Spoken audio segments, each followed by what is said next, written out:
तो आज हम बात करने वाले हैं केदारनाथ मंदिर के उस रहस्यमयी इतिहास की जिसका संबंध सीधे पांडव से जुड़ा हुआ है। क्या सच में पांडव यहाँ आए थे? क्या यही वो स्थान है जहां उन्होंने अपने पापों का प्रायश्चित किया? और क्यों भगवान शिव उनसे मिलने से बचते रहे?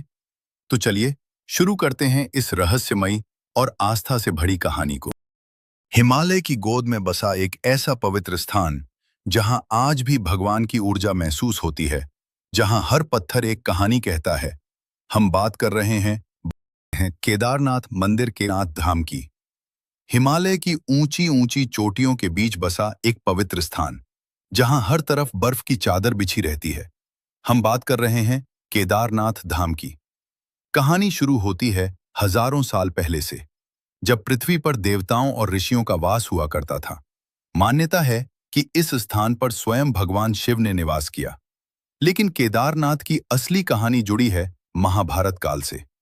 महाभारत युद्ध के बाद पांडव अपने ही रिश्तेदारों की हत्या के पाप से दुखी थे। उन्हें इस पाप से मुक्ति चाहिए थी। तब वे भगवान शिव को खोजते हुए हिमालय की ओर निकले। लेकिन भगवान शिव उनसे नाराज थे और उनसे मिलने नहीं चाहते थे। इसलिए भगवान शिव ने खुद को एक बैल नंद के रूप में छिपा लिया। पांडव उन्हें ढूंढते ढूंढते केदारनाथ पहुंचे। तभी भीम ने अपनी ताकत से उस बैल को पकड़ने की कोशिश की, लेकिन तभी वह बैल जमीन में समाने लगा। भीम ने उसकी पीठ पकड़ ली और वही स्थान आज केदारनाथ मंदिर के रूप में जाना जाता है।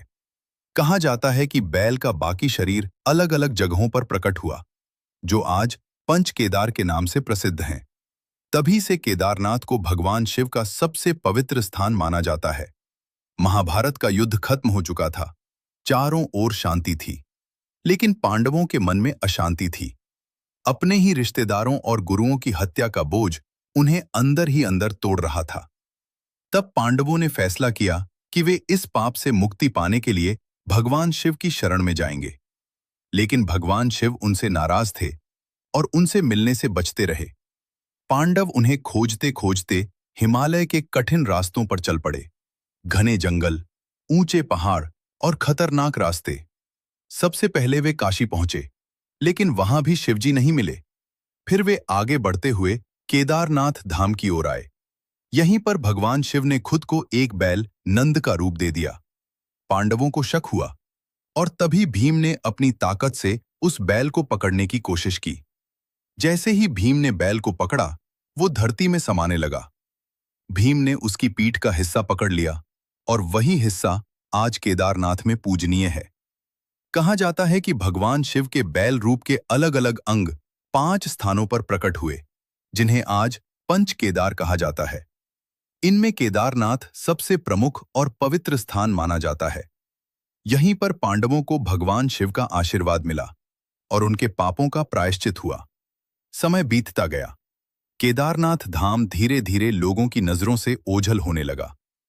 चारों ओर बर्फ, कठिन रास्ते और इस पवित्र स्थान तक पहुंचना लगभग असंभव हो गया।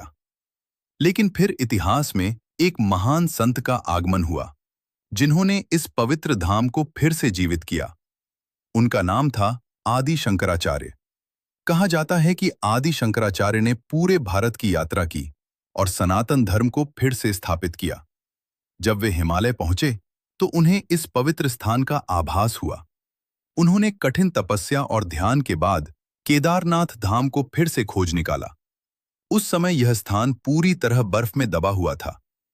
कोई भी यहां पूजा करने नहीं आता था। आदि शंकराचार्य ने यहां मंदिर का पुनर्निर्माण करवाया और इसे फिर से श्रद्धालुओं के लिए खोल दिया। कहा जाता है कि उन्होंने यहां भगवान शिव की पूजा को फिर से शुरू किया और इस स्थान को एक बार फिर जीवित कर दिया। इतना ही नहीं, आदि शंकराचार्य ने केदारनाथ के पास ही अपनी समाधि ली। आज भी उनकी समाधि मंदिर के पीछे स्थित है, जो इस बात का प्रमाण है कि उन्होंने इस स्थान को कितना महत्व दिया। तो ये कहानी है केदारनाथ धाम की, जो पांडवों से जुड़ी है। और ऐसा रहस्यमय वीडियो देखने के लिए चैनल को सब्सक्राइब और लाइक करना न भूलें। धन्यवाद और आगे भी ऐसा वीडियो देखें।